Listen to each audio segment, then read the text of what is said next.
Hello dear student, कैसे हैं आप सभी लोग। स्वागत करता हूं एक बार फिर से हमारे वाम फार्मेसी के यूट्यूब चैनल पर। आई होप कि आप सभी लोग एकदम ठीक होंगे। अगर आप नीट की प्रिपरेशन कर रहे हैं और ये सोच रहे हैं कि नीट एंट्रेंस एग्जाम के साथ साथ कुछ ऐसे भी जो इंपॉर्टेंट एग्जाम्स है वो दे सके, तो ये वीडियो सिर्फ और सिर्फ आपके लिए है। जी हाँ दोस्तों, आज की इस वीडियो में मैं कुछ ऐसे मोस्ट इंपॉर्टेंट एग्जाम्स के बारे में बताने वाला हूँ, आपके साथ डिस्कस करने वाला हूँ, जिसकी वजह से आपके करियर में और भी ऑप्शंस मिल सकते हैं बाई चांस अगर आपके नीट में सिलेक्शन नहीं हो पाता है। तो चलिए आज की इस वीडियो को स्टार्ट करते हैं और A to Z पूरी फुल इंफॉर्मेशन देते हैं उन सभी एग्जाम से रिलेटेड। क्या वो पैटर्न होता है, कब वो एग्जाम होता है, क्या एलिजिबिलिटी है, सारी चीजें डिटेल में डिस्कस करते हैं। तो सबसे पहले हम बात कर लेते हैं अपने जो नीट है मोस्ट इंपॉर्टेंट या फिर मोस्ट डिमांडिंग जो एंट्रेंस एग्जाम होता है, national eligibility cum entrance test, जिसका एप्लीकेशन फॉर्म बेसिकली हमारे फरवरी के महीने में आ जाता है और लगभग 1 महीने के अंदर इसकी टाइम देती है, तो आप इसको फिल कर सकते हैं 1 महीने के अंदर अंदर। इसी तरीके से इसका जो एग्जाम डेट, जो एक्सपेक्टेड एग्जाम डेट है, वो मई के स्टार्टिंग में ही होना रहता है और रिजल्ट 1 महीने के बाद, जब भी आपका एग्जाम होता है उसके 1 महीने के बाद आपका रिजल्ट डिक्लेयर कर दिया जाता है। National eligibility cum entrance test और जो एनटीए यानी कि जो कंडक्टिंग बॉडी है वो एनटीए है, नेशनल टेस्टिंग एजेंसी है। और एलिजिबिलिटी की बात करें, कम से कम आपका 12th क्लियर होना चाहिए, वो भी बायोलॉजी, फिजिक्स और केमिस्ट्री सब्जेक्ट्स के साथ। कम से कम आपकी जो मिनिमम एज होनी चाहिए वो 17 साल होनी चाहिए। और अगर आपको नीट एग्जाम के लिए अप्लाई करना होगा तो nta.ac.in पर विजिट करके वहां से आप इसके लिए अप्लाई कर सकते हैं। बात कर लेते हैं जो हमारा दूसरा एम्स पैरामेडिकल एग्जाम। बेसिकली जो एम्स इंस्टीट्यूट है इस एग्जाम को कंडक्ट कराते हैं, जिसमें पैरामेडिकल के जितने भी कोर्सेज होते हैं वो सारे कोर्सेज इस एम्स पैरामेडिकल एग्जाम के अंदर आते हैं। बात कर लेते हैं एप्लीकेशन फॉर्म की, तो ये फरवरी और मार्च के महीने में इसका एप्लीकेशन फॉर्म आता है। एक्सपेक्टेड एग्जाम डेट की बात करें तो जून में इसका एग्जाम होना रहता है। रिजल्ट की बात करें तो 1 महीने के बाद, नीट का तो मई के महीने में आपका एग्जाम होता है, उसी तरीके से एम्स पैरामेडिकल एग्जाम का जो आपका डेट है वो जून में होता है, यानी कि ओवरलैप नहीं करेगा। अगर आप नीट और एम्स पैरामेडिकल एग्जाम देना चाहते हैं तो दोनों भी दे सकते हैं। इसी तरीके से जो कंडक्ट कराते हैं एम्स यानी कि all India institute of medical sciences New Delhi. कुछ नोट यहाँ पे है, यानी कि some state accept NEET UG for nursing and some state conducts their own state exam for nursing. यानी कि कुछ ऐसे भी स्टेट हैं जो अगर आपने नीट का एग्जाम दिया है तो उसके नंबर के बेस पर आपको नर्सिंग में एडमिशन मिल सकता है। और कुछ ऐसे भी स्टेट हैं जो अपना खुद का स्टेट एग्जाम कंडक्ट कराते हैं। मोड ऑफ एग्जाम जो इसका है वो है ऑनलाइन कंप्यूटर बेस्ड एग्जाम होता है। नंबर ऑफ क्वेश्चन इसमें टोटल 90 क्वेश्चन पूछे जाते हैं और टाइप ऑफ क्वेश्चन जो होते हैं वो मल्टीपल चॉइस क्वेश्चंस होते हैं, एमसीक्यू वाले क्वेश्चन। 90 क्वेश्चंस के लिए आपको 1.5 घंटे दिए जाते हैं और जो आपका सिलेबस रहेगा वो फिजिक्स, केमिस्ट्री और बायोलॉजी के अंदर से सारी चीजें पूछी जाएंगी, सारे क्वेश्चंस रहेंगे। इसी तरीके से कौन कौन से इंस्टीट्यूट इसमें पार्टिसिपेट करते हैं, यानी कि अगर आप ये एग्जाम देते हैं तो आगे चलकर कौन से इंस्टीट्यूट आपको मिल सकते हैं, जैसे एम्स न्यू दिल्ली है, बीबी नगर है, बिलासपुर है, भुवनेश्वर है, जोधपुर, नागपुर और ऋषिकेश। तो ये सारे जो पार्टिसिपेटिंग इंस्टीट्यूट है जिसमें आपको एडमिशन मिल सकता है पैरामेडिकल कोर्सेज के लिए। अब कौन कौन से कोर्सेज होते हैं, अलग अलग जो इंस्टीट्यूट है उसके अंदर कौन कौन से कोर्सेज है, उन सभी चीजों के बारे में बात कर लेते हैं। जैसे एम्स दिल्ली में ऑप्टोमेट्री है, उसके बाद है medical radiology and imaging technology, basically जो सीटी स्कैन वगैरह इसके अंदर होता है। डेंटल ऑपरेटिंग रूम असिस्टेंट डोरा, उसके बाद है dental hygiene and operating theatre technology OTT. उसके बाद है बीबी नगर में जो आपके कोर्सेज होते हैं ये है मेडिकल लेबोरेटरी साइंस है, उसके बाद medical radiology and imaging technology है, उसके बाद आपका ऑपरेटिंग थिएटर टेक्नोलॉजी है। बात कर लेते हैं बिलासपुर की, तो इसमें medical technology dialysis therapy technology, उसके बाद है मेडिकल लेबोरेटरी टेक्नोलॉजी एमएलटी, उसके बाद है medical radiology and imaging technology.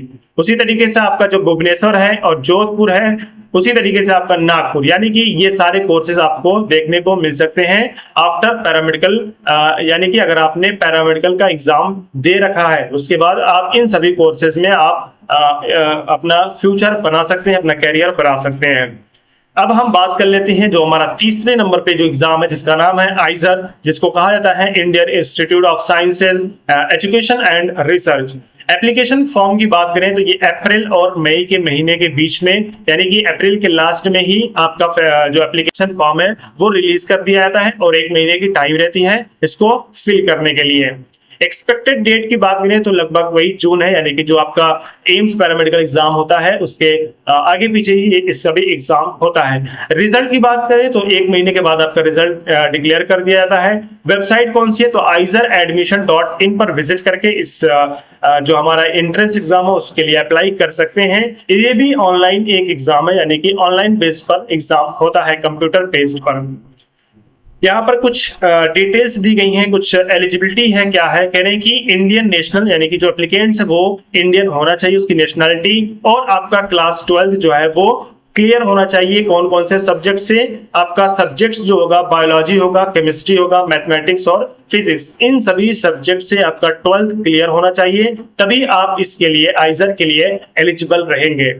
और यहाँ पर कम से कम आपका 55% मार्क्स होना चाहिए 12th में, और अगर आपकी जो categories required score a minimum of 60% marks in aggregate और equivalent grade in their class 12, मानिए कि दूसरे जो अदर जो हमारे कैटेगरीज वाले हैं उनके लिए 60% मार्क्स होना चाहिए, और SC ST और PW जो कैटेगरीज हैं उनके लिए 55% मार्क्स पर भी एलिजिबिलिटी उनकी हो जाती है इस एंट्रेंस एग्जाम के लिए।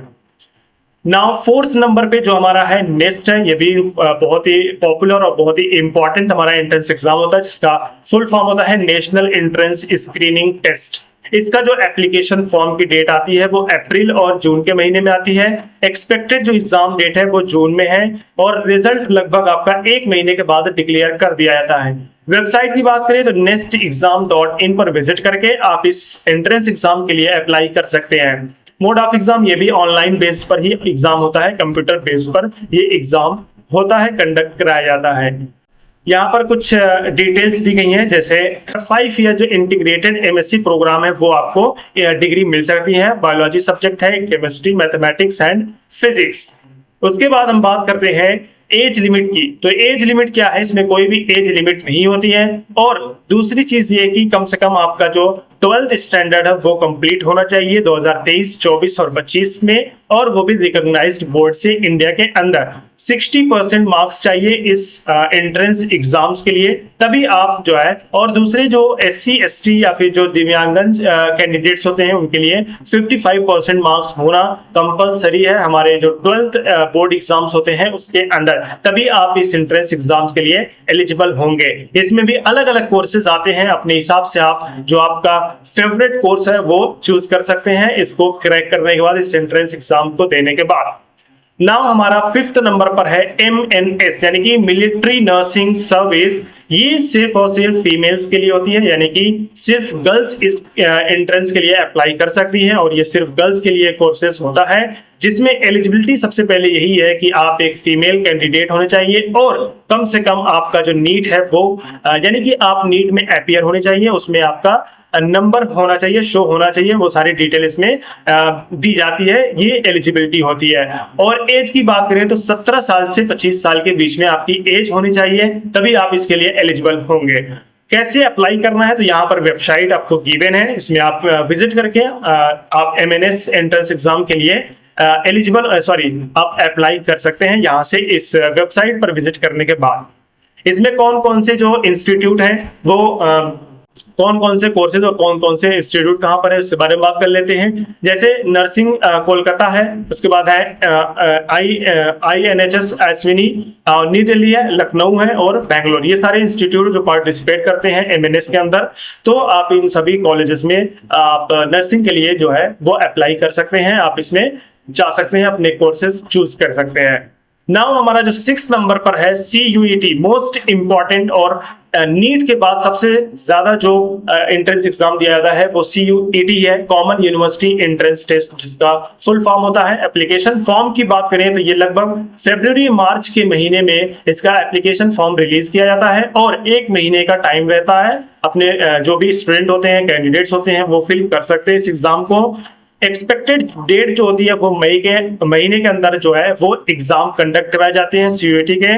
रिजल्ट आपका डिक्लेयर होता है 1 महीने के बाद जून में। वेबसाइट जो होती है यानी कि जो एनटीए इस एग्जाम को कंडक्ट कराते हैं, तो nta.ac.in पर विजिट करके आप इस एग्जाम के लिए अप्लाई कर सकते हैं। मोड ऑफ टेस्ट की बात करें तो हाइब्रिड मोड होता है, मतलब कुछ ऐसी जो कोर्सेज होते हैं जिसके लिए पेन पेपर वाला एग्जाम होता है और कुछ ऑनलाइन बेस पर भी एग्जाम होता है, यानी कि दोनों मोड इसका रहता है। टेस्ट पैटर्न की बात करें तो एमसीक्यू क्वेश्चन होते हैं, मल्टीपल चॉइस क्वेश्चंस होते हैं और लगभग 13 लैंग्वेजेस इसमें दिए जाते हैं। बात कर लेते हैं कौन कौन से कोर्सेज के अंदर आते हैं सीयूईटी के अंदर, जैसे बैचलर ऑफ फिजियोथेरेपी है, बैचलर ऑफ ऑक्यूपेशनल थेरेपी है, एमएलटी मतलब bachelor of science in medical laboratory technology है, उसके बाद है B pharma bachelor of pharmacy, उसी तरीके से बीएसएन यानी कि bachelor of science in nursing और बायोटेक्नोलॉजी। ये सारे कोर्सेज होते हैं जो सीयूईटी को क्लियर करने के बाद आप अपने हिसाब से अपने जो भी आपको पसंद है वो कर सकते हैं। नाउ हमारा जो लास्ट जो एग्जाम है जिसका नाम है GGSIPU CET स्टेट एग्जाम, ये है बेसिकली, जिसका फुल फॉर्म होता है गुरु गोविंद सिंह इंद्रप्रस्थ यूनिवर्सिटी, ठीक है। GGSIPU CET ये भी एक बहुत ही अच्छा एंट्रेंस एग्जाम होता है। अगर आप नीट के साथ साथ इस एग्जाम को भी देते हैं तो आपके करियर ऑप्शंस के लिए बहुत ही बेस्ट रहेगा। एप्लीकेशन फॉर्म की बात करें तो लगभग फरवरी और मार्च के बीच में इस एग्जाम्स के लिए एप्लीकेशन फॉर्म रिलीज किया जाता है। और MBBS BDS admission through NEET UG, अगर आप नीट का एग्जाम दिए हैं तो MBBS BDS के लिए नीट का एग्जाम देना बहुत ही इंपॉर्टेंट है। और वेबसाइट की बात करें तो ipu.ac.in इस पर विजिट करके इस एग्जाम्स के लिए आप अप्लाई कर सकते हैं। और भी दूसरे कोर्सेज इसमें होते हैं अदर कोर्सेज में, जैसे नर्सिंग होते हैं, BHMS होते हैं, BMS होते हैं और B फार्मा होते हैं। ये सारे कोर्सेज होते हैं जो GGSIPU एंट्रेंस एग्जाम्स को क्लियर करने के बाद आप ये सारे कोर्सेज कर सकते हैं। अगर आपने नीट का एग्जाम दिया है तो आप MBBS BDS और इन सभी कोर्सेज को आप इजीली नीट के बाद कर सकते हैं इस एंट्रेंस एग्जाम्स के बाद। बात कर लेते हैं एलिजिबिलिटी क्राइटेरिया और एडमिशन क्राइटेरिया इस एग्जाम्स के लिए। जैसे सबसे पहले तो आपका 12th जो क्लास है वो एग्जामिनेशन है वो क्लियर होना चाहिए। कौन सा सब्जेक्ट इसमें, जैसे फिजिक्स है, केमिस्ट्री, बायोलॉजी या बायोटेक्नोलॉजी और इंग्लिश, ये सारे सब्जेक्ट्स आपके 12th में होने चाहिए, तभी आप इसके लिए एलिजिबल होंगे। और कम से कम 50% आपका मार्क्स होना चाहिए 12th में फिजिक्स, केमिस्ट्री, बायोलॉजी और बायोटेक्नोलॉजी, इंग्लिश। यानी कि अगर आप SC SC OBC कैंडिडेट है तो आपको 40% और अगर आप अदर कोई कैटेगरीज के हैं तो आपको 50% कम से कम आपका मार्क्स होना चाहिए आपके 12th एग्जामिनेशंस में। एडमिशन क्राइटेरिया की बात करें तो all candidate must appear in the national eligibility cum entrance test undergraduate NEET UG and qualified to be considered for admissions. मतलब अगर आपने नीट का एग्जाम दिया है, सीधी सीधी बात है कि आपने नीट यूजी का एग्जाम दिया है, उसके बाद ही आप इस एग्जाम में एलिजिबल हो सकते हैं। उस आपके नीट के जो एग्जाम्स होंगे उनके बेस पर आपको यहाँ पर कोर्सेज दिए जाएंगे और इस एग्जाम्स को मतलब इस एग्जाम के लिए आप एलिजिबल होंगे। तो चलिए आज के लिए इतना ही। अगर आपको ये वीडियो अच्छी लगी हो तो लाइक शेयर सब्सक्राइब करना ना भूलें और हमारे वार्म फार्मेसी चैनल से ऐसे ही नई नई इंफॉर्मेटिव और अपडेट्स वीडियोस को देखने के लिए फॉलो जरूर से करें। चलिए कोई ऐसी न्यू इंफॉर्मेटिव वीडियो के साथ मिलते हैं, तब तक के लिए थैंक यू सो मच।